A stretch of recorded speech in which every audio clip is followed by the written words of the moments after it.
बॉलीवुड अभिनेत्री Nora Fatehi से आज ईडी ने करीब 9.5 घंटे तक पूछताछ की है। नोरा से ईडी के ये सवाल जवाब अब से कुछ देर पहले ही खत्म हुए हैं। वो आज दिल्ली में ईडी के दफ्तर में पूछताछ के लिए हाजिर हुई। कल एक और बॉलीवुड एक्ट्रेस जैकलिन फर्नांडिस को भी ईडी के सामने पेश होना है।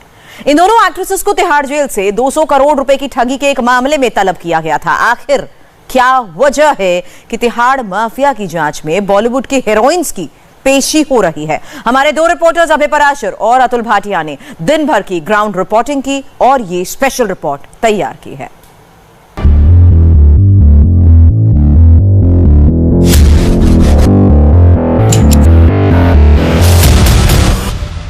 रियलिटी शोज बिग बॉस से लेकर झलक दिखला जा तक में उन्होंने अपने जलवे बिखेरे और लोगों ने उन्हें खूब पसंद किया। कुल मिलाकर कहें तो नोरा फतेही की पहचान उनका ग्लैमरस लुक और बोल्ड किरदार, आइटम सॉन्ग और फिल्मी रोल ही रहे हैं। कनाडा की रहने वाली नोरा फतेही कहती हैं कि उनके दिल में तो इंडिया बसता है, वहीं भारत में भी करोड़ों लोग उनके डांस, एक्टिंग और खूबसूरती के दीवाने हैं। बॉलीवुड की वही ग्लैमरस कलाकार नोरा फतेही जब गुरुवार को दिल्ली में प्रवर्तन निदेशालय के दफ्तर पहुंची तो शोर मच गया। वैसे तो ईडी के ऑफिस में नोरा फतेही की एंट्री के महज कुछ ही फ्रेम कैमरे में कैद हुए, लेकिन उनके दिल्ली के ईडी दफ्तर पहुंचने पर लोगों के ज़हन में तमाम सवाल उठे। लोग ये जानना चाहते थे कि आखिर ग्लैमर वर्ल्ड की नायिका को देश की बड़ी जांच एजेंसी ने क्यों तलब किया है।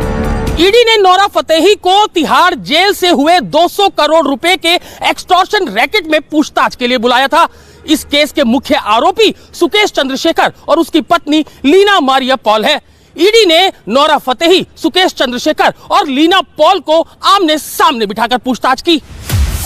आज नोरा फतेही का नंबर था, कल जैकलिन फर्नांडिस की बारी है। नोरा फतेही ने आज पहली बार ईडी के सवालों का सामना किया। वहीं जैकलिन फर्नांडिस से प्रवर्तन निदेशालय एक बार पहले भी पूछताछ कर चुका है। तिहाड़ में बैठकर वसूली करने वाले सुकेश चंद्रशेखर ने इन अभिनेत्रियों से क्यों संपर्क साधा? दोनों अभिनेत्रियों से सुकेश चंद्रशेखर का क्या कनेक्शन है? इन दोनों अभिनेत्रियों का सुकेश चंद्रशेखर और लीना मौर्य पॉल की ठगी और मनी लॉन्ड्रिंग नेटवर्क से क्या ताल्लुक है? सुकेश और लीना मौर्य पॉल ने नोरा फतेही और जैकलिन के बीच क्या कोई लेन देन भी हुआ था? प्रवर्तन निदेशालय ने इन्हीं सवालों का जवाब तलाशने के लिए दोनों बॉलीवुड कलाकारों को पूछताछ के लिए तलब किया है। जैकलिन फर्नांडिस कल दूसरी बार प्रवर्तन निदेशालय के सामने पेश होंगी। उनसे पिछले महीने भी पूछताछ हो चुकी है। अब तक की जांच में पता चला है कि इस मामले का किंगपिन सुकेश चंद्रशेखर तिहाड़ जेल में बैठकर बॉलीवुड अभिनेत्री जैकलिन फर्नांडिस को फोन किया करता था। वो जैकलिन से नाम बदलकर फोन पर बात किया करता था और जैकलिन से दोस्ती बढ़ाने के लिए उसने जैकलिन को महंगे फूल और चॉकलेट्स भी गिफ्ट किए थे। हमारे सूत्रों के मुताबिक इन गिफ्ट के जरिए वो जैकलिन को अपने जालसाजी के रैकेट में फंसा रहा था। अब ईडी ये पता लगाने में जुटी है कि सुकेश चंद्रशेखर ने अपनी पत्नी लीना पॉल के साथ मिलकर जैकलिन से कितने रुपए ऐंठे थे। सुकेश के ठगी और मनी लॉन्ड्रिंग वाले नेटवर्क का पर्दाफाश करने के लिए प्रवर्तन निदेशालय ने उसे और उसकी अभिनेत्री पत्नी लीना मौर्य पॉल को लंबे रिमांड पर लिया है। दोनों करीब 1.5 महीने तक दिल्ली पुलिस की आर्थिक अपराध शाखा की हिरासत में भी रह चुके हैं, लेकिन अब तक इस केस की पूरी परतें नहीं खुली। मामला मकूका का है। पहले ईओडब्ल्यू ने कस्टडी ली सुकेश चंद्रशेखर की, लीना पॉल की। 40 दिन से ऊपर सुकेश ईओडब्ल्यू की कस्टडी में था। उसके बाद ईडी ने अरेस्ट किया है। कोर्ट ने 14 दिन की कस्टडी दी है, पुलिस कस्टडी। ईडी रिमांड पे है, पूछताछ जारी है, मामला अंडर वे है।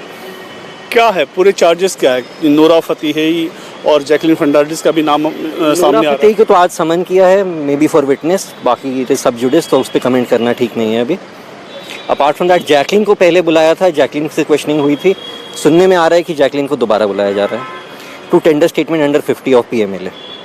आपकी जानकारी में क्या है? सुकेश पर जिस तरह के आरोप लगे हैं कि नोरा फतेही को भी मतलब एक तरह से उसमें फंसाने की कोशिश की जा रही थी और लगातार तिहाड़ जेल से कॉल भी किए जा रहे थे। सर ये तो सारी एलिगेशंस हैं, बाद में कोर्ट में प्रूव होती हैं नहीं होती हैं। बहुत बार हम देखते हैं बहुत सारी एलिगेशंस लगाई जाती हैं, बाद में कोर्ट में कुछ भी नहीं टिकता है। वो हमारा काम है, हम कोर्ट में देखेंगे सर। सुकेश चंद्रशेखर ने तिहाड़ में बैठकर जेल के अधिकारियों की मिलीभगत से कारोबारी शिविंदर मोहन सिंह और मलविंदर मोहन सिंह की पत्नियों को निशाना बनाया था।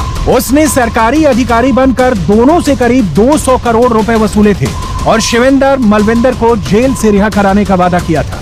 बाद में शिवेंदर मोहन सिंह की पत्नी अदिति सिंह ने इसकी शिकायत दिल्ली पुलिस से की थी।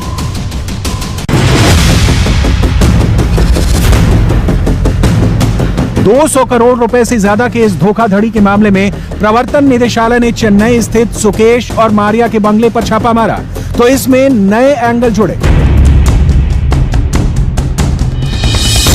चेन्नई के बंगले से करीब 82 लाख नकद के अलावा कई महंगी गाड़ियां, ब्रांडेड सामान और 2 किलो से ज्यादा सोना मिला था। ईडी की जांच में ये पता चला कि सुकेश चंद्रशेखर ने बॉलीवुड के कई कलाकारों से कांटेक्ट किया था।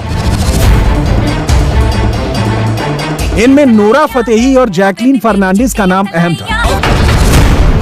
सुकेश चंद्रशेखर ने नोरा फतेही और जैकलीन फर्नांडिस को ही क्यों टारगेट किया, किस लिए उन्हें अपने जाल में फंसाया, इन्हीं सवालों के जवाब खोजने के लिए ईडी ने दोनों अभिनेत्रियों से पूछताछ की है। जैकलीन को तो दोबारा बुलाया गया है। अब की बार जैकलीन को सुकेश और उसकी पत्नी लीना मौर्य पॉल के सामने बैठाकर पूछताछ होगी। वैसे नोरा फतेही और जैकलीन फर्नांडिस में कुछ बातें कॉमन हैं। दोनों विदेशी कलाकार हैं। नोरा फतेही का ताल्लुक कनाडा से है, तो जैकलीन का रिश्ता बहरीन और श्रीलंका से है। दोनों की पहचान उनके ग्लैमर से ज्यादा रही है। दोनों ने आइटम सॉन्ग से शोहरत बटोरी है।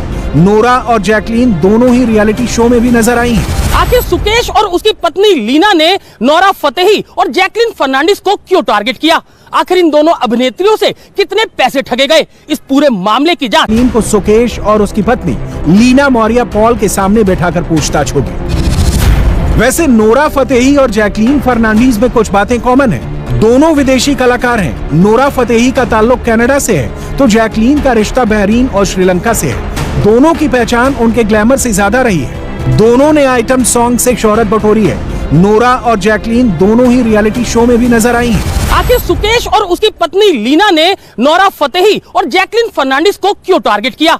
आखिर इन दोनों अभिनेत्रियों से कितने पैसे ठगे गए? इस पूरे मामले की जांच अब ईडी कर रही है। इस पूरे रैकेट में कुछ और बड़े कलाकारों के नाम भी सामने आए हैं, जिन्हें ईडी जल्द ही पूछताछ के लिए बुला सकती है। अगर सुकेश चंद्रशेखर फिल्मी सितारों को निशाना बना रहा था, तो उसकी पत्नी लीना मौर्य पॉल खुद भी ग्लैम वर्ल्ड से जुड़ी हुई थी। वो कई मलयालम फिल्मों में काम कर चुकी है। उसने जॉन अब्राहम की मूवी मद्रास कैफे में भी रोल किया था।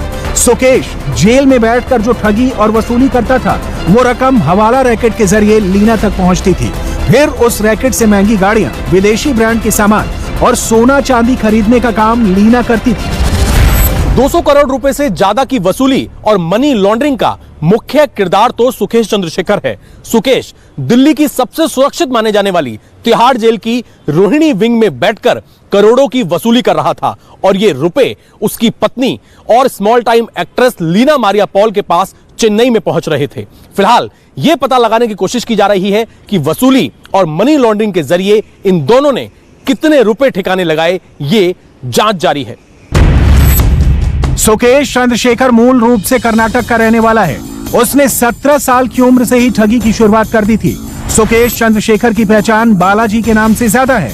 बेंगलुरु में पकड़े जाने के बाद उसने चेन्नई को अपना ठिकाना बनाया। चेन्नई में उसने नौकरी दिलाने के नाम पर 100 से ज्यादा लोगों से करीब 75 करोड़ रुपए ठग लिए। तिहाड़ में उसकी एंट्री 2017 में हुई थी, जब चंद्रशेखर को चुनाव आयोग को घूस देने के आरोप में गिरफ्तार किया गया। चंद्रशेखर ने टीटीवी दिनकरण को AIADMK का चुनाव निशान देने का वादा किया था। इसके लिए सुकेश चंद्रशेखर ने दिनकरण से 50 करोड़ रुपए की डील की थी। गिरफ्तारी के वक्त चंद्रशेखर के पास से 1.3 करोड़ रुपए बरामद हुए। तिहाड़ में कैद के दौरान भी सुकेश ने ठगी का अपना धंधा जारी रखा। शिवेंदर और मलविंदर को जेल से रिहा कराने के नाम पर उसने 200 करोड़ रुपए वसूल डाले, जिसके बाद दिल्ली पुलिस की आर्थिक अपराध शाखा ने इस केस की जांच शुरू की। सुकेश चंद्रशेखर तिहाड़ जेल से कॉल स्पूफिंग के जरिए बात करता था। स्पूफिंग से उसका असली नंबर तो छुप जाता था, जबकि सामने वाले की स्क्रीन में कोई दूसरा नंबर आता था। इसी तरीके से कभी वह बड़ा राजनेता या फिर कभी बड़ा अधिकारी बन लोगों को अपने जाल में फंसाता था, और इसी तरीके से उसने तिहाड़ जेल से ही लगभग 200 करोड़ रुपए की ठगी कर डाली। इस पूरे रैकेट में तिहाड़ जेल के भी कई अधिकारी शामिल थे। देश की सबसे सुरक्षित मानी जाने वाली तिहाड़ जेल में न सिर्फ खूंखार आतंकवादी, गैंगस्टर और अंडरवर्ल्ड डॉन छोटा राजन कैद है, बल्कि कई नामी अपराधी भी यहाँ बंद हैं। करीब 3000 सुरक्षाकर्मी 24 घंटे निगरानी करते हैं। इतनी सुरक्षा के बावजूद तिहाड़ में बंद आरोपी और मुजरिम एक से एक वारदातों को अंजाम देते रहे हैं। तिहाड़ जेल में रहते हुए सुकेश चंद्रशेखर ने 200 करोड़ रुपए की ठगी की। तिहाड़ में ही अंकित गुर्जर का कत्ल हो गया। वहीं रियलिटी कंपनी यूनिटेक के मालिक चंद्रा भाई जेल में बैठकर अपना कारोबार चला रहे थे। जेल की चारदीवारी के भीतर ये अपराध निश्चित रूप से तिहाड़ के अधिकारियों और कर्मचारियों की मिलीभगत से हो रहे थे। सुप्रीम कोर्ट तक ने जेल अधिकारियों के अपराधियों से सांठगांठ की जांच का आदेश दिया। जब कोर्ट को यह पता चला कि जेल के भीतर यूनिटेक के चंद्रा भाइयों को सारी सुविधाएं मिल रही हैं। पिछले 2 महीनों में तिहाड़ जेल के 35 अधिकारियों के खिलाफ मुकदमे दर्ज किए गए हैं। सुकेश चंद्रशेखर के साथ मिलीभगत के आरोप में डिप्टी सुपरिटेंडेंट सुभाष बत्रा और असिस्टेंट सुपरिटेंडेंट धर्म सिंह मीणा के खिलाफ न केवल मुकदमे दर्ज किए गए बल्कि इन्हें सस्पेंड भी कर दिया गया है। तो वहीं यूनिटेक मामले में चंद्रा भाइयों के साथ सांठगांठ करने के आरोप में तिहाड़ के 32 अधिकारियों के खिलाफ कार्रवाई की गई है, जिसमें superintendent Rajesh Chauhan, deputy superintendent Sher Singh Meena और असिस्टेंट सुपरिटेंडेंट मनीष मलिक शामिल हैं। तिहाड़ जेल के इन अधिकारियों ने पैसे के लालच में जेल में अपराधियों को तमाम ऐशो आराम मुहैया कराए। उन्हें अपराध करने के लिए मोबाइल फोन से लेकर लैपटॉप तक जेल में उपलब्ध करा दिया। अब इन भ्रष्ट अधिकारियों के खिलाफ कार्रवाई हो रही है। यूनिटेक के चंद्रा भाइयों को मुंबई की अलग अलग जेलों में भेज दिया गया है। वहीं सुकेश चंद्रशेखर जैसे अपराधी के खिलाफ दिल्ली पुलिस और ईडी की जांच तेज हो गई है। इंडिया टीवी हर वक्त हर जगह डाउनलोड करने के लिए सर्च करें India TV news Google play store या ऐप स्टोर पर।